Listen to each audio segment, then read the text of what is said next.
एक बार फिर से मैं बता रहा हूं बच्चों, definition of accounting.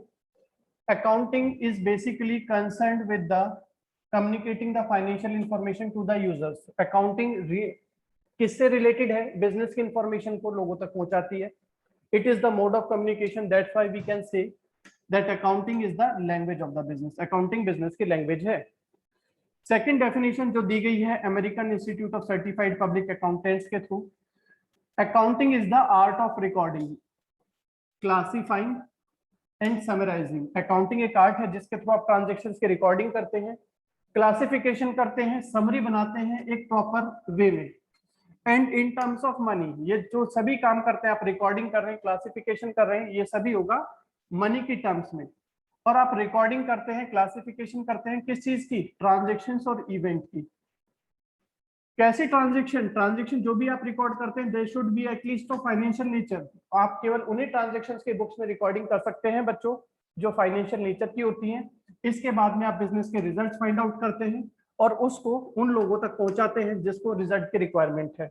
So this is the definition given by American Institute of Certified Public accountants. Note कर लिया हो बच्चों तो बताइए, मैं फिर आगे चलूंगा। आगे हम इसी डेफिनेशन को ब्रेक करेंगे और हमें मिलेंगे कैरेक्टरिस्टिक्स ऑफ अकाउंटिंग। अकाउंटिंग के फीचर्स हमें मिल जाएंगे। तो सबसे पहले बच्चों हमें क्या करना होता है? ट्रांजेक्शन्स को आइडेंटिफाई करना होता है। ये देखना होता है कि ट्रांजेक्शन्स जो भी हैं वो फाइनेंशियल नेचर की होनी चाहिए और उस ट्रांजेक्शन का किन आइटम्स पर इफेक्ट पड़ रहा है। बच्चों आप आइडेंटिफिकेशन सीख चुके हैं ट्रांजेक्शन्स की, बताइए कहां पर आपने ट्रांजेक्शन्स को आइडेंटिफाई करना सीखा है? अकाउंटिंग इक्वेशन में। वहां पर आप यही तो देख रहे थे कि कोई ट्रांजेक्शन का हमारे बिजनेस में एसेट्स, लायबिलिटीज या कैपिटल के ऊपर कहां पर क्या इंपैक्ट आता है। सेकंड, आप ट्रांजेक्शन्स को आइडेंटिफाई, ट्रांजेक्शन को मेजर करते हैं और बच्चों ये मेजरमेंट आप किस टर्म्स में करते हैं, किस यूनिट में करते हैं? In the units of money. Third है recording. Accounting is an art of recording the business transactions in the books of account and this recording is done first time in the books known as the journal. After recording the transactions in the books of account, what we have to done is classification. Classification means what? Classification is the process of collecting similar transactions of one nature at one place. जब आप एक जैसी सभी transactions को एक जगह पर record कर देते हैं तो उसे क्या बोलते हैं बच्चों? क्लासिफिकेशन। की हमने कैश का अलग लेजर बना दिया, फर्नीचर से रिलेटेड सभी ट्रांजेक्शन्स को एक जगह पर रिकॉर्ड कर दिया तो वो फर्नीचर का अकाउंट बन गया। मशीन से रिलेटेड सभी ट्रांजेक्शन्स को आपने एक ही जगह पर रिकॉर्ड कर दिया तो वो मशीनरी का अकाउंट बन गया। तो that process of recording the similar transactions of same nature eight one place is known as the classification and this process is done in the books known as the ledger. इसके बाद बच्चों हमारा next process होता है summarising. आपने transactions record की, उनकी classification की, उसके बाद में आपको समरी बनानी होती है so that it can easily or readily understandable to the users, आसानी से सबको समझ में आ जाए। तो accounting is an art of summarising the financial transaction. और समरी नॉर्मली बनाते हैं हम ट्रायल बैलेंस में। ट्रायल बैलेंस के बाद में आप trading account, profit and loss account बनाते हैं और बैलेंस शीट बनाते हैं। ठीक है, तो समरी भी प्रोवाइड करता है और आपको साथ के साथ बिजनेस के रिजल्ट्स भी प्रोवाइड करता है इन फॉर्म ऑफ प्रॉफिट और लॉस। आफ्टर समराइजेशन हमें क्या करना होता है बच्चों? ट्रांजेक्शन्स को एनालाइज करना होता है और इंटरप्रिटेशन करना होता है। एनालिसिस किसे कहते हैं? एनालिसिस कहते हैं सिस्टमेटिक स्टडी, एक सिस्टमेटिक वे में स्टडी करना फाइनेंशियल फैक्टर्स को किसी भी एंटरप्राइज के, that is called analysis. Analysis करना मतलब बिजनेस में जो भी आपके फाइनेंशियल फैक्टर्स हैं उनको स्टडी करना, इस तरीके से स्टडी करना कि फ्यूचर में आप बजट बना सके, प्लानिंग कर सके, फोरकास्टिंग कर सके। तो ये हमारा आ जाता है पार्ट एनालिसिस और इंटरप्रिटेशन का। लास्ट है हमारा कम्युनिकेशन। लास्ट प्रोसेस या कैरेक्टर भी हम कह सकते हैं, कैरेक्टरिस्टिक्स भी कह सकते हैं, क्या है? कम्युनिकेशन। जो भी आपके पास इंफॉर्मेशन है, आप इस इंफॉर्मेशन को it must be provided in time and presented to the user so that decision can be taken at the appropriate time. आपके पास जो भी इंफॉर्मेशन है आपके बिजनेस से रिलेटेड जिसको आपने कंपाइल किया है अपने पास इन फॉर्म ऑफ अकाउंटिंग, आप उसको अपने यूजर्स को देते हो, टाइमली प्रोवाइड करते हो सो दैट कि वो उसका यूज करके अपने लिए जो भी डिसीजन मेकिंग है उसमें यूज कर सके। तो जल्दी से बच्चों ये सारा हमें नोट करना है और नोट करना शुरू करेंगे आप लोग।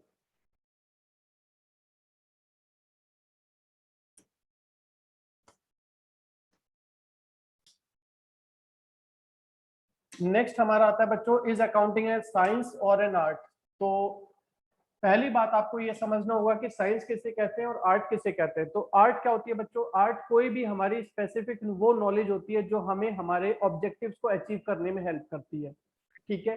साइंस किसे कहते हैं? Science is that branch which is based on certain principles, जो प्रिंसिपल्स के ऊपर बेस्ड होते हैं, फैक्ट्स, उनको हम साइंस बोलते हैं। तो अब हमारी अकाउंटिंग साइंस है या आर्ट है? अभी अभी क्या बताया था, आर्ट क्या होती है? Art is a technique which help us to achieve our desired objective. Art किसे कहते हैं? उस टेक्निक को आर्ट बोलते हैं जो हमें हमारे ऑब्जेक्टिव्स को अचीव करने में हेल्प करती है। तो बताओ बच्चों, इस हिसाब से अकाउंटिंग आर्ट हुई या नहीं हुई?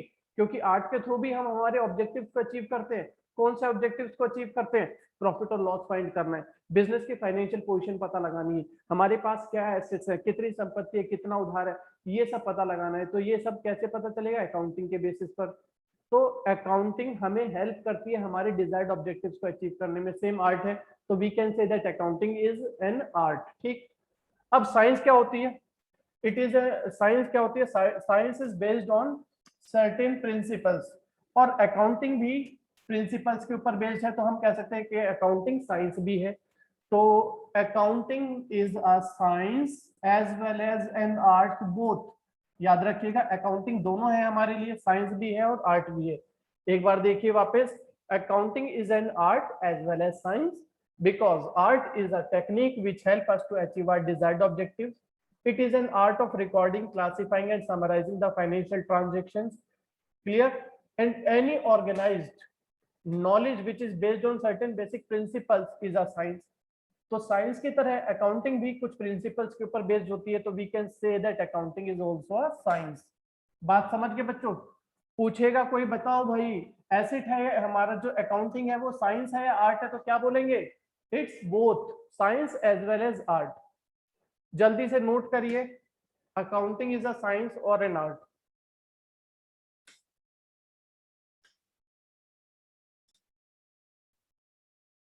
नेक्स्ट है बच्चों, what are the various branches of accounting. Accounting में कितनी ब्रांचेस हैं? तो बच्चों अकाउंटिंग के अंदर तीन ब्रांचेस हैं। First one is financial accounting, second is cost accounting, और थर्ड ब्रांच है हमारी अकाउंटिंग की मैनेजमेंट अकाउंटिंग। तो what are the various branches of accounting? Three branches, financial accounting, cost accounting, management accounting. सबसे पहले बात करेंगे बच्चों फाइनेंशियल अकाउंटिंग की। तो जो बुक आप पढ़ रहे हैं उसमें बुक में ऊपर देखिए क्या लिखा हुआ है, कौन सी बुक लिखी हुई है? कवर पेज पर देखिए कौन सी बुक है आपके साथ में। फाइनेंशियल अकाउंटिंग पढ़ रहे हैं आप लोग बच्चों, कॉस्ट अकाउंटिंग या मैनेजमेंट अकाउंटिंग? कवर पेज के ऊपर लिखा हुआ है फाइनेंशियल अकाउंटिंग, ठीक है। तो अभी जो हमने डेफिनेशन पढ़ी थी वो फाइनेंशियल अकाउंटिंग की ही थी। फाइनेंशियल अकाउंटिंग अकाउंटिंग की वो ब्रांच है जो हमें हेल्प करती है ट्रांजेक्शन्स की रिकॉर्डिंग में, हमें बिजनेस के रिजल्ट फाइंड आउट कराती है और बिजनेस के इंफॉर्मेशन को लोगों तक कम्युनिकेट करती है। तो that branch is financial accounting, ठीक। सेकंड ब्रांच कौन सी है हमारी? Second branch is cost accounting. इसका क्या काम होता है बच्चों? तो कॉस्ट अकाउंटिंग, अच्छा एक बात बताओ, जब आप कोई प्रोडक्ट बनाते हो, कंपनी के अंदर कोई प्रोडक्ट बना रहे हो, तो आपने उसे मार्केट में ले जाकर के सेल करना है। तो सेलिंग प्राइस से पहले आप ऐसे ही अपने प्रोडक्ट का कुछ भी प्राइस आंख बंद करके डिसाइड कर लेते हो कि हमने ये पेन बनाया, ये पेन को हम 2 रुपए में बेचेंगे, ऐसे डिसाइड कर देते हो या कुछ लॉजिक होता है पीछे? सेलिंग प्राइस जब आप डिटरमाइन करते हो बच्चों, तो सेलिंग प्राइस डिटरमाइन करने से पहले आपको इस पेन बनाने में क्या कॉस्ट इंकर्ड हुई है वो पता होनी चाहिए या नहीं? तो ये जो कॉस्ट लग रही है, कितना पैसा लगा आपको एक पेन बनाने में, इसकी कॉस्ट फाइंड करने में, वो होती है हमारी, जहां से हमें ये पता चलता है कि एक पेन की, एक यूनिट की, एक प्रोडक्ट की क्या वैल्यू है, क्या कॉस्ट है, वो ब्रांच ऑफ अकाउंटिंग कहलाती है, कॉस्ट अकाउंटिंग। तो ये हमें हेल्प करती है दो चीजों में। एक तो किसी भी प्रोडक्ट को जो हम प्रोड्यूस कर रहे हैं उसकी कॉस्ट डिटरमाइन करने में, जो हमें हेल्प करेगा फर्दर सेलिंग प्राइस को डिटरमाइन करने में। दूसरा, ये हमें हेल्प करती है कॉस्ट कंट्रोल टेक्निक्स को अप्लाई करने में। कॉस्ट कंट्रोल टेक्निक्स क्या होती हैं बच्चों? ऐसा है कि अगर आप कोई प्रोडक्ट मैन्युफैक्चर कर रहे हो, बना रहे हो, मार्केट में सेल कर रहे हो, तो हर पर्सन चाहता है, हर एंटरप्राइज, हर बिजनेसमैन चाहता है कि उसके प्रॉफिट मैक्सिमम हो। तो प्रॉफिट बढ़ाने के बच्चों दो तरीके हो सकते हैं। क्या दो तरीके हो सकते हैं प्रॉफिट बढ़ाने के? या तो आप अपना सेलिंग प्राइस बढ़ा दो, हो सकता है ना कि आप सेल कर रहे थे 20 रुपए में किसी प्रोडक्ट को, अब बेचना शुरू कर दो 25 रुपए में। एक तो तरीका ये हो जाएगा कि 5 रुपए का प्रॉफिट बढ़ गया आपका, लेकिन उसमें एक लॉस है। अगर आपके कॉम्पिटिटर्स भी हैं साथ में, तो फिर आपके कस्टमर्स लूज हो जाएंगे। आपके कस्टमर्स आपका प्रोडक्ट ना परचेज करके आपके कॉम्पिटिटर का परचेज करेंगे, क्योंकि वो 20 रुपीज में दे रहा है सेम चीज। तो दूसरा तरीका क्या हो सकता है? दूसरा तरीका हो सकता है कि अपने प्रोडक्ट की कॉस्ट को मिनिमाइज रखो, ठीक है ना, without compromising the quality of product. बिना प्रोडक्ट की क्वालिटी को कॉम्प्रोमाइज किए हुए अपनी कॉस्ट को मिनिमाइज करना कॉस्ट कंट्रोल टेक्निक्स के अंदर सिखाया जाता है, ठीक है। कैसे मिनिमाइज किया जा सकता है? वेस्टेज अगर हो रही है तो वेस्टेज को रोक दो, ठीक है। हमारे पास में 20 लेबर काम कर रही है, 2 लेबर को इधर उधर फालतू में टाइम वेस्ट करते रहते हैं, उनको हटा दो। इस तरीके से कॉस्ट कंट्रोल टेक्निक्स को हम अप्लाई करते हैं। थर्ड ब्रांच होती है बच्चों हमारी, थर्ड ब्रांच होती है management accounting. Management accounting accounting की वो ब्रांच है जो मैनेजमेंट को हेल्प करती है रिगार्डिंग द डिसीजन मेकिंग। और किस चीज से रिलेटेड डिसीजंस लेने होते हैं मैनेजमेंट को? मैनेजमेंट को डिसीजन लेने होते हैं बजट बनाने के लिए, फ्यूचर प्लानिंग करने के लिए, फंड्स कहाँ से अरेंज करने हैं ऑर्गेनाइजेशंस के लिए, और फंड्स का एलोकेशन कहाँ पर यूज करना है। तो ये सब जो प्लानिंग करनी होती है मैनेजमेंट को, ये किस बेसिस पर की जाती है? अकाउंटिंग के बेसिस पर। तो that is known as the management accounting. तो बच्चों कौन कौन सी हमारी ब्रांचेस है अकाउंटिंग की? फाइनेंशियल अकाउंटिंग, कॉस्ट अकाउंटिंग और मैनेजमेंट अकाउंटिंग। तो पहले देखते हैं, सबसे पहले फाइनेंशियल अकाउंटिंग क्या है। Financial accounting is that branch of accounting which record financial transaction, summarise and interpret them, फिर उसको कम्युनिकेट करते हैं, रिजल्ट्स को यूजर तक पहुंचाते हैं। इसके थ्रू आप बिजनेस के प्रॉफिट और लॉसेस को असरटेन करते हैं और बिजनेस की फाइनेंशियल पोजीशन एक पर्टिकुलर डेट को पहचानते हैं। तो ये वही है जो आपने डेफिनेशन में पढ़ा था। सेकंड है हमारी कॉस्ट अकाउंटिंग। मैंने दो बातें बताई। It ascertain the cost of product. पहली बात तो ये होगी कि जो भी प्रोडक्ट आप बनाने जा रहे हो उसकी कॉस्ट क्या है वो पता चलता है। दूसरा, ये हमें exercising the control, cost control techniques में हेल्प करती है। थर्ड है हमारा बच्चों मैनेजमेंट अकाउंटिंग। मैनेजमेंट अकाउंटिंग अभी बताया था आपको कि it is concerned with generating the accounting information relating to fund, cost, profit etcetera. It helps the management in decision making, ठीक है। जल्दी से इन सभी को नोट करेंगे तीनों को। what is the meaning of financial accounting, what is the meaning of cost accounting, what is the meaning of management accounting, जल्दी से नोट करिए। नेक्स्ट है बच्चों हमारा एंड प्रोडक्ट्स क्या होते हैं फाइनेंशियल अकाउंटिंग में, लास्ट में क्या चीजें बनाई जाती हैं और क्यों बनाई जाती हैं। तो बच्चों यहाँ पर चार चीजें हैं आपके सामने एंड प्रोडक्ट्स के रूप में फाइनेंशियल अकाउंटिंग के। सबसे पहले है हमारे पास ट्रेडिंग अकाउंट, दूसरा बनाते हैं हम प्रॉफिट एंड लॉस अकाउंट, तीसरा बनाते हैं बैलेंस शीट, और बच्चों फोर्थ होता है हमारा cash flow statement. Trading account किस लिए बनाया जाता है बच्चों? ट्रेडिंग अकाउंट आप प्रिपेयर करते हैं to find out the gross profit और ग्रॉस लॉस, ठीक है। ग्रॉस प्रॉफिट और ग्रॉस लॉस पहले हम बात कर चुके हैं, कैसे कैलकुलेट करते हैं। ग्रॉस प्रॉफिट और ग्रॉस लॉस का मतलब होता है जब हम सेल से डायरेक्ट कॉस्ट माइनस कर देते हैं तो हमें ग्रॉस प्रॉफिट और ग्रॉस लॉस मिलता है। तो यानी कि ट्रेडिंग अकाउंट के दो कंपोनेंट्स, मेजर कंपोनेंट्स क्या क्या है? सेल दिखाएंगे और दूसरी तरफ डायरेक्ट एक्सपेंसेस दिखाएंगे, और इन दोनों को कंपेयर करके जो डिफरेंस मिलेगा वो हमारा ग्रॉस प्रॉफिट और ग्रॉस लॉस हो जाएगा। सेकंड आपका एंड प्रोडक्ट होता है बच्चों प्रॉफिट एंड लॉस अकाउंट। जब आप प्रॉफिट एंड लॉस अकाउंट बनाते हैं तो प्रॉफिट एंड लॉस बनाया जाता है किस लिए? To find out the net profit और नेट लॉस। नेट प्रॉफिट या नेट लॉस फाइंड करने के लिए बनाया जाता है। ये कैसे प्रिपेयर करते हैं? जब आप सेल से direct as well as indirect दोनों कॉस्ट माइनस कर देते हैं तो हमारी नेट प्रॉफिट या नेट लॉस आ जाता है। तो नेट प्रॉफिट, जब आप प्रॉफिट एंड लॉस अकाउंट बनाते हैं तो बच्चों इसके अंदर मेजरली क्या क्या चीजें दिखाई जाती हैं? इनडायरेक्ट एक्सपेंसेस दिखाए जाते हैं प्रॉफिट एंड लॉस में। डायरेक्ट एक्सपेंसेस कहाँ दिखाए जाते हैं? ट्रेडिंग अकाउंट में। इनडायरेक्ट एक्सपेंसेस कहाँ दिखाए जाते हैं? प्रॉफिट एंड लॉस अकाउंट में। घबराने की बात नहीं, आप बनाएंगे, चैप्टर नंबर 17, 18 और 19 है जिसमें आप ट्रेडिंग, P&L और बैलेंस शीट बनाना सीखेंगे। बैलेंस शीट क्या होती है बच्चों? बैलेंस शीट एक स्टेटमेंट होती है। बैलेंस शीट देखो, नाम को ब्रेक कर दो। Balance sheet is a sheet of balances, जिसमें आप बैलेंस दिखाते हैं। किन चीज के बैलेंस, किस चीज के बैलेंसेस दिखाते हैं बच्चों? आप यहां पर दिखाते हैं बैलेंसेस ऑफ एसेट्स, लायबिलिटीज और कैपिटल। इनके बैलेंसेस को दिखाया जाता है।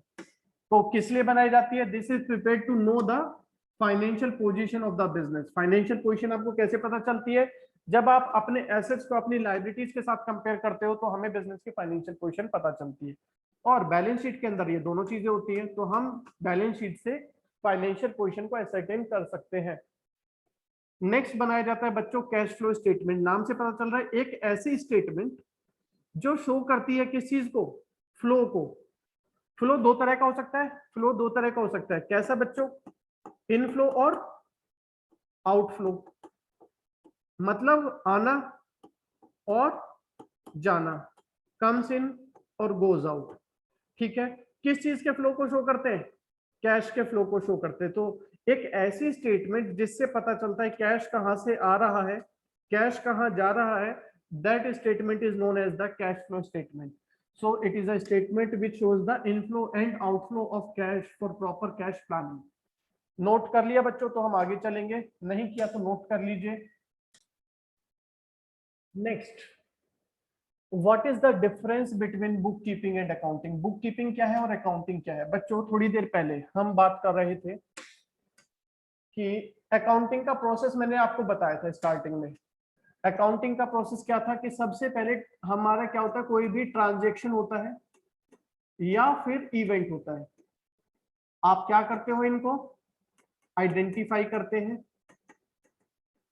मेजर करते हैं इन टर्म्स ऑफ मनी। इसके बाद क्या करते थे बच्चों, ट्रांजेक्शन्स को आप रिकॉर्ड करते हैं in the books of account, recording करते हैं, क्लासिफिकेशन करते हैं, समरी बनाते हैं, बिजनेस के रिजल्ट फाइंड आउट करते हैं, उस रिजल्ट को एनालाइज करते हैं, स्टडी करते हैं, उस स्टडी के बेसिस पर कंक्लूजन ड्रॉ करते हैं, और फाइनली इस रिजल्ट को कम्युनिकेट करते हैं, लोगों तक पहुंचाते हैं जिनको हमारे बिजनेस के रिजल्ट की रिक्वायरमेंट है। तो ये पूरे अकाउंटिंग का प्रोसेस है। तो जो बच्चों हम बात करते हैं बुक कीपिंग की, तो बुक कीपिंग का प्रोसेस आपका आ जाता है कहां तक, यहां तक का जो प्रोसेस होता है that is called book keeping. ये पूरा तो क्या है, अकाउंटिंग है, ये पूरा तो अकाउंटिंग है, लेकिन अकाउंटिंग के अंदर ट्रांजैक्शंस के रिकॉर्डिंग करना बुक कीपिंग कहलाता है। इतना प्रोसेस बुक कीपिंग है। This is book keeping. बात समझ गए बच्चों, बुक कीपिंग क्या है।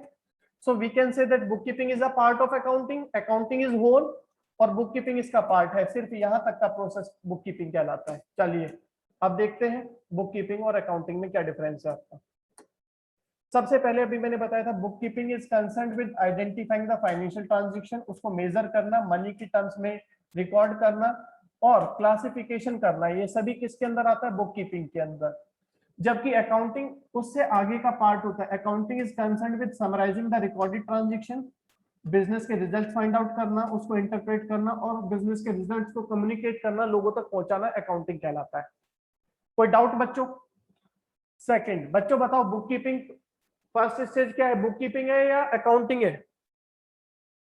बुक कीपिंग को हम क्या कहेंगे, प्राइमरी स्टेज है। पहले बुक कीपिंग होती है, जब तक बुक कीपिंग नहीं होगी, जब तक ट्रांजैक्शंस की रिकॉर्डिंग नहीं होगी, तब तक हम बिजनेस के रिजल्ट्स नहीं फाइंड आउट कर पाएंगे। तो book keeping is the primary stage, it is the basis for accounting. ठीक है, accounting is secondary stage, it begins where book keeping end. Objectives क्या है बुक कीपिंग के, to maintain systematic record of financial transaction. जो भी आपकी transactions हुई हैं उनके सिस्टमेटिक रिकॉर्ड मेंटेन करना बुक कीपिंग का पार्ट है। अकाउंटिंग का ऑब्जेक्टिव क्या होता है बच्चों, जो भी आपने अकाउंटिंग की है, रिकॉर्डिंग की है, उससे आपके बिजनेस के क्या रिजल्ट मिले हैं, क्या फाइनेंशियल पोजीशन है आपके बिजनेस की, और इस रिजल्ट को, इस फाइनेंशियल पोजीशन को लोगों तक पहुंचाना, कम्युनिकेट करना आ जाता है अकाउंटिंग के अंदर। Nature of job, book keeping का job is of routine in nature, routine nature का जॉब होता है। क्या करते हैं क्लर्क्स, लिखने में लगे रहते हैं बस, या आजकल कंप्यूटर में टाइपिंग करने पर लगे रहते हैं। ठीक है, ट्रांजैक्शन हुई रिकॉर्ड कर दो, ये ट्रांजैक्शन हुई रिकॉर्ड कर दो, तो it is the routine nature job. लेकिन अकाउंटिंग का job is analytical and dynamic in nature. यहाँ पर प्रॉपर आपको जब बिजनेस के रिजल्ट फाइंड आउट करने होते हैं तो प्रॉपर एनालिसिस करना होता है, सारी सिचुएशंस को चेक करना होता है। Next, performance. कौन परफॉर्म करता है book keeping, book keeping is perform by junior staff और accounting is perform by senior staff. ठीक है, special skill, book keeping is mechanical in nature, thus does not require special skill. ज्यादा skills की requirement नहीं है। आपको भी बोला जाए कि ये कैश का लेजर बनाना है, जो भी कैश का इनफ्लो हो रहा है वो इधर लिख दो, डेबिट साइड में लिख दो, जो भी कैश का आउटफ्लो हो रहा है, जो भी कैश जा रहा है वो क्रेडिट साइड में लिख दो, तो आप भी लिख देंगे। तो ये हो गया रिकॉर्डिंग, यानी कि book keeping is mechanical in nature, does not requires special skill. लेकिन बिजनेस के रिजल्ट्स फाइंड आउट करना, बैलेंस शीट बनाना, फाइनेंशियल पोजीशन जानना, उनको एनालाइज करना, इंटरप्रिटेशन करना, आपके बिजनेस के बारे में कंक्लूजन ड्रॉ करना, it requires special skill and ability. तो बच्चों बताइए कहीं पर कोई डाउट है तो बताइए। नेक्स्ट है बच्चों अकाउंटेंसी। अकाउंटेंसी क्या है? It is the systematic knowledge of accounting. Accounting किस तरीके से करनी है उस चीज की नॉलेज हमारी अकाउंटेंसी कहलाती है। It refers to the entire body of theory as well as practical. Theory, theoretical aspect और प्रैक्टिकल अप्रोच दोनों मिलाकर के क्या कहलाती है? अकाउंटेंसी कहलाती है। तो बच्चों अगर मैं ये कहूं कि बुक कीपिंग ये है, तो बुक कीपिंग किसका पार्ट है? अकाउंटिंग का पार्ट है। तो accounting is a vast approach in comparison to book keeping. और अकाउंटेंसी अकाउंटिंग से भी बड़ा अप्रोच है। अकाउंटेंसी जो होती है वो ये बताती है कि किस तरीके से अकाउंटिंग करनी है। तो accountancy is the systematic knowledge of accounting. It refers to the entire body of theory as well as practical approach of accounting. Note करिएगा। बुक कीपिंग, अकाउंटिंग और अकाउंटेंसी के बाद में हम बात करेंगे बच्चों what are the various objectives of accounting. आप अकाउंटिंग करते किस लिए है, क्या उद्देश्य है आपके? तो बच्चों बताओ किस लिए करते हो? सबसे पहले बिजनेस की ट्रांजेक्शन्स का रिकॉर्ड करने के लिए। बिजनेस की ट्रांजेक्शन्स को रिकॉर्ड किसके थ्रू किया जाता है? अकाउंटिंग के थ्रू। तो the main objective of accounting is to record the financial transactions and event of the organization in the books of account by following the principles of accounting in a systematic manner। Accounting के सिद्धांतों को, principles को ध्यान में रखते हुए transactions की proper way में रिकॉर्डिंग करना हमारे अकाउंटिंग का मेन ऑब्जेक्टिव होता है। सेम सेकंड है हमारा बच्चों अकाउंटिंग किस लिए कर रहे हो? टू डिटरमाइन द प्रॉफिट और लॉस ऑफ एन एंटरप्राइज। कोई भी बिजनेस का प्रॉफिट और लॉस या परफॉर्मेंस आप किसके बेसिस पर डिटरमाइन करते हैं? कहां से पता चलता है? अकाउंटिंग के बेसिस पर पता चलता है। अगर हम अकाउंटिंग नहीं करेंगे, आप ट्रांजैक्शंस को रिकॉर्ड नहीं करेंगे, आप trading account, profit and loss account, balance sheet नहीं बनाएंगे, तो आपको अपने बिजनेस का प्रॉफिट और लॉस पता नहीं चलेगा। So another objective of accounting is to determine the financial performance। performance मतलब प्रॉफिट हो रहा है या लॉस हो रहा है, ये जानना मेन ऑब्जेक्टिव होता है अकाउंटिंग का। थर्ड है to determine the financial position. Business की फाइनेंशियल पोजीशन कैसी है, आर्थिक स्थिति कैसी है, जो हमें पता चलती है कहां से? बैलेंस शीट से, on the basis of accounting. Fourth, ये हमें मैनेजमेंट को हेल्प करता है। किस लिए हेल्प करता है? By providing financial information to the management. किस लिए मैनेजमेंट को इंफॉर्मेशन चाहिए होती है? फॉर प्लानिंग, प्लानिंग करना है मैनेजमेंट को, ठीक है। डिसीजन मेकिंग, डिसीजन लेने हैं। डिसीजन किससे रिलेटेड लेते हैं? रिलेटेड टू फंड, कॉस्ट, ठीक है, बजट। ये सभी डिसीजन जो मैनेजमेंट लेगा उसके लिए मैनेजमेंट को इंफॉर्मेशन चाहिए, और वो इंफॉर्मेशन कौन प्रोवाइड करता है? अकाउंटिंग प्रोवाइड करता है। नेक्स्ट है communicating accounting information to the users. जो भी हमारे बिजनेस की इंफॉर्मेशन है उसको अकाउंटिंग के यूजर्स तक पहुंचाने के लिए भी हमें अकाउंटिंग की हेल्प चाहिए होती है। तो another main objective of accounting is to communicate information to the users. Last one is to protect the business asset. Business के एसेट्स को प्रोटेक्ट करने के लिए हमें अकाउंटिंग करनी पड़ती है। अगर आपको ये ध्यान रखना है कि आपके पास कितने एसेट्स हैं, कोई एसेट वेस्ट तो नहीं हो रहे, तो आपके पास एसेट्स का रिकॉर्ड तो होना चाहिए, तभी तो आप ये चेक कर पाएंगे कि आपके बिजनेस के एसेट्स में कोई प्रॉब्लम नहीं है, जितने पहले थे उतने ही बने हुए हैं। तो उसके लिए आपको प्रॉपर रिकॉर्ड चाहिए एसेट्स का। Another objective of accounting is to have the proper record of assets owned by the enterprise. और कहां पर दिखाते हैं बिजनेस के एसेट्स कितने हैं? ये आप दिखाते हैं बैलेंस शीट के अंदर। तो बैलेंस शीट से के थ्रू आपको आइडिया लग जाता है कि आपके पास कितने एसेट्स हैं, और वेस्टेज तो नहीं हो रही, कोई चोरी तो नहीं हो रही, ये सब चीजें आपको पता चल जाती हैं। जल्दी से इनको भी नोट करिएगा।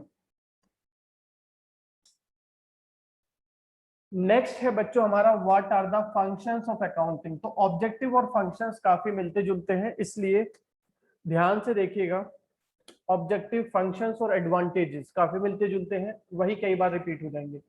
सबसे पहला है to maintain systematic records, to maintain systematic accounting records. यहाँ पर हमारा मेन फंक्शन क्या होता है अकाउंटिंग का, बिजनेस के सिस्टमेटिक रिकॉर्ड मेंटेन करना, और बिजनेस में जो भी ट्रांजेक्शन्स हुए हैं या जो भी इवेंट्स हुए हैं उनकी प्रॉपर रिकॉर्डिंग करना, ये हमारा फंक्शन होता है, कार्य होता है, काम होता है अकाउंटिंग का। सेकंड, फाइनेंशियल स्टेटमेंट्स को प्रिपेयर करने में हेल्प करता है accounting. It is the main function of accounting. क्या काम होता है, फाइनेंशियल स्टेटमेंट्स बनाते हैं हम। Financial statement means final accounts that are prepared at the end of the accounting period. हम फाइनेंशियल स्टेटमेंट्स में क्या क्या बनाते हैं बच्चों, प्रॉफिट एंड लॉस अकाउंट बनाते हैं और बैलेंस शीट बनाते हैं। प्रॉफिट एंड लॉस अकाउंट से आपको पता चलता है कि प्रॉफिट क्या है, लॉस क्या है, और बैलेंस शीट से आपको पता चलता है आपकी फाइनेंशियल पोजीशन क्या है। तो प्रॉफिट एंड लॉस अकाउंट यानी कि जिसको हम statement of profit and loss account भी कहते हैं, या पोजीशन स्टेटमेंट जिसको आप बैलेंस शीट भी कहते हैं, ये हमारी फाइनेंशियल स्टेटमेंट्स हैं। और फाइनेंशियल स्टेटमेंट कैसे बनेंगी, with the help of accounting. Next, meeting legal requirement. बच्चों क्या होता है कि हमें लीगल एस्पेक्ट्स पर भी फॉलो करना होता है। आपको पता है कि जो भी अकाउंटिंग के थ्रू आप रिकॉर्ड बनाते हो, they are accepted as an evidence by the court. Court इनको एज एन एविडेंस के रूप में भी एक्सेप्ट कर लेता है। अगर आपका किसी के साथ डिस्प्यूट हो गया, आपका इनकम टैक्स वालों के साथ डिस्प्यूट हो गया, आपका जीएसटी वालों के साथ डिस्प्यूट हो गया, ठीक है, तो आपको अपने सपोर्ट में जो भी डॉक्यूमेंट्स प्रोवाइड करने होंगे, वो डॉक्यूमेंट्स कहां से मिलेंगे, आपको अकाउंटिंग से मिलेंगे। ठीक है, besides the law such as companies act, income tax act या GST act required the submission of return.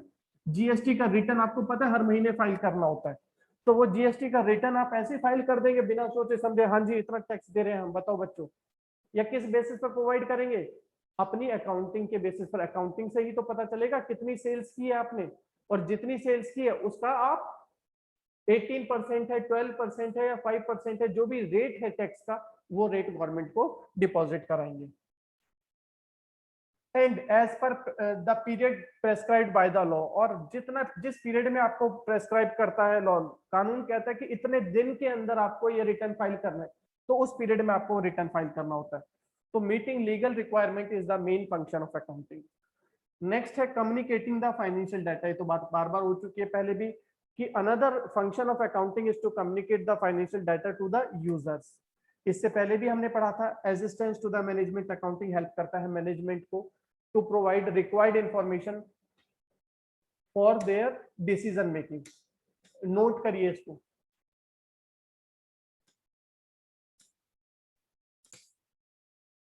इसके बाद हम बात करेंगे बच्चों, what are the various advantages of accounting. क्या फायदे हैं अकाउंटिंग के। बात वही है जो अभी हमने थोड़ी देर पहले बात की थी, वही सारी घूम फिर करके वापस आ रही है।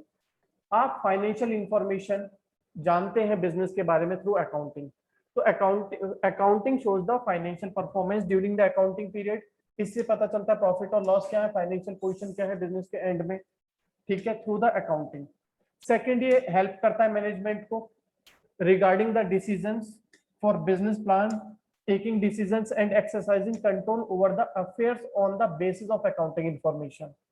It replaces memory। बच्चों हर चीज हम याद नहीं रख सकते, तो फॉर फ्यूचर रेफरेंस हम उनकी रिकॉर्डिंग कर लेते हैं। A systematic and timely recording of transaction obviates the necessity to remember the transactions। हर चीज याद रखने की जरूरत नहीं होती, so accounting records provides the necessary information in future। It facilitates comparative study. बच्चों सिर्फ अपने रिकॉर्ड मेंटेन करना काफी है क्या हमें, नहीं, हमें क्या करना होता है, फ्यूचर में अपने बिजनेस को दूसरे अपने कॉम्पिटिटर्स के साथ भी कंपेयर करना होता है। दूसरा, अपनी करंट ईयर की परफॉर्मेंस को प्रीवियस ईयर की परफॉर्मेंस के साथ भी कंपेयर करना होता है, कि हमारा हर बिजनेसमैन चाहता है कि हमारा इंक्रीजिंग ट्रेंड हो, प्रॉफिट का इंक्रीजिंग ट्रेंड हो, कस्टमर्स का इंक्रीजिंग ट्रेंड हो, सेल्स का इंक्रीजिंग ट्रेंड हो। तो इसके लिए हमें क्या करना होता है, कंपैरिजन करना होता है। सिस्टमेटिक रिकॉर्ड हमें हेल्प करते हैं या हमारे बिजनेसमैन को हेल्प करते हैं to compare the 1 year result with that of the other year. एक ईयर के रिजल्ट को दूसरे ईयर के साथ कंपेयर करने में हमारे को अकाउंटिंग बहुत हेल्प करती है। It helps to locate the significant factors leading the changes, और जो चेंजेस आ रहे हैं वो भी यहाँ से पता चलते हैं। Next is facilitates settlement of tax liability. आपने टैक्स पे करना है, कितना टैक्स पे करना है वो डिपेंड करता है आपकी अकाउंटिंग इंफॉर्मेशन के ऊपर। Systematic accounting records immensely help in settlement of taxes. It is a good evidence of correctness of transactions. Next is facilitates the loan. अगर बच्चों आपको लोन लेने के लिए जाना है तो वहां पर क्या होगा, उस केस में जो भी बैंकर्स होते हैं या जो भी फाइनेंशियल इंस्टीट्यूशंस होते हैं वो किस बेसिस पर आपको लोन प्रोवाइड करते हैं, on the basis of growth potential which is supported by performance. आपकी प्रेजेंट परफॉर्मेंस क्या है जिसके थ्रू वो एक फ्यूचर की आपकी पोटेंशियल चेक करेंगे, ग्रोथ पोटेंशियल चेक करेंगे on the basis of present performance. और प्रेजेंट परफॉर्मेंस आपकी पता चलती है on the basis of accounting. Evidence in court. Systematic record of transaction is often accepted by the court as a good evidence. Next is facilitate sale of business. अगर आपने अपना business sell करना है तो बच्चों उसके लिए आपको क्या पता होने चाहिए, अपने बिजनेस के एसेट्स कितने हैं और लायबिलिटीज कितनी है। और ये आपको कहां से पता चलेगा, आपकी बैलेंस शीट से। बैलेंस शीट में आपके दिखाई जाते हैं आपके एसेट्स कितने हैं, आपकी लायबिलिटीज कितनी है। जितनी संपत्ति आपके बिजनेस के पास है उसी के बेसिस पर आप अपने बिजनेस की सेल वैल्यू डिटरमाइन करते हैं। तो if someone desire to sell his business, the account maintained by him will enable to ascertainment of the proper purchase price. और लास्ट है हमारा, इसके बाद आ जाएगा it helps in decision making. ये हमें डिसीजन मेकिंग में भी हेल्प करता है, मैनेजमेंट को डिसीजन मेकिंग में हेल्प करता है कि फ्यूचर में जो भी उनका ऑब्जेक्टिव है उसके लिए क्या डिसीजंस उनको बनाने हैं। जल्दी से नोट करिए बच्चों इसको।